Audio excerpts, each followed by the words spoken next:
നമസ്കാരം. പൂരോരുട്ടാതി നക്ഷത്രത്തിൽ ജനിച്ചവരൊക്കെ ഈ ഫെബ്രുവരി മാസത്തിൽ നിശ്ചയിച്ച കാര്യങ്ങളൊക്കെ വ്യതിചലനം വന്നു ചേരും. ഔദ്യോഗികമായിട്ടുള്ള മേഖലകളിൽ മേലധികാരികളുടെയോ സഹപ്രവർത്തകരുടെയോ ജോലി ചെയ്യേണ്ടതായ സാഹചര്യങ്ങളെ കൊണ്ട് കുടുംബാംഗങ്ങളുടെ കാര്യങ്ങൾ വേണ്ട വിധത്തിൽ നിർവഹിക്കുവാൻ സാധിക്കുകയില്ല. ഔദ്യോഗികമായിട്ടുള്ള പരിശീലനങ്ങളൊക്കെ ദൂരദേശവാസം വേണ്ടിവരും. വളരെയധികം ക്ലേശിച്ച് ഏതൊരു കാര്യത്തെയും ലക്ഷ്യപ്രാപ്തിയിലെത്തിക്കുവാൻ സാധിക്കുകയുള്ളൂ.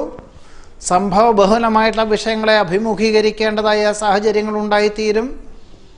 ബന്ധുമിത്രാദികൾ വിരോധികളായി തീരുവാനുള്ള യോഗമുണ്ടെങ്കിലും പ്രതികരിക്കാതിരിക്കുകയായിരിക്കും നന്നാവുക.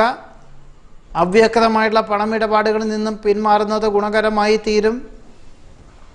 സന്ധി സംഭാഷണത്തിൽ പരാജയം ഉണ്ടാവാതെ സൂക്ഷിക്കണം. നിശ്ചയിച്ച കാര്യങ്ങളൊക്കെ വ്യതിചലനം വന്നു ചേരും. വാഗ്വാദങ്ങളിൽ നിന്നും പിന്മാറേണ്ടതാണ്.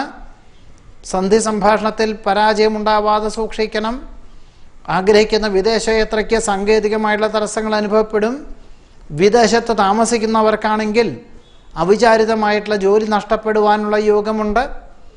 ഏതു വിധത്തിലും പൂരോരുട്ടാതി നക്ഷത്രക്കാർ ഈശ്വര പ്രാർത്ഥനകളോടുകൂടി ആത്മസംയമനം പാലിച്ച് ഏതൊരു കാര്യത്തെയും സമീപിച്ചാൽ ഒരു പരിധി വരെ അനിഷ്ടാവസ്ഥകൾ പരിഹരിച്ച് മാസത്തിൻ്റെ രണ്ടാമത്തെ പകുതിയിൽ ഏറെക്കുറെ ഫലപ്രാപ്തി നേടും. എന്നാൽ അഹോരാത്രം പ്രവർത്തനം വേണ്ടിവരും.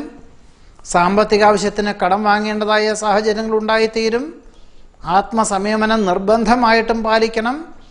ഈശ്വര പ്രാർത്ഥനകളോടുകൂടിയതായിട്ടുള്ള സമീപനം സ്വീകരിച്ച് ചെയ്യുന്ന കാര്യങ്ങളിൽ പൂരോരുട്ടാതി നക്ഷത്രക്കാർക്ക് മാസത്തിൻ്റെ രണ്ടാമത്തെ പകുതിയിൽ ഏറെക്കുറെ ഫലപ്രാപ്തി നേടുവാനുള്ള യോഗമാണ് കാണുന്നത്. നമസ്കാരം.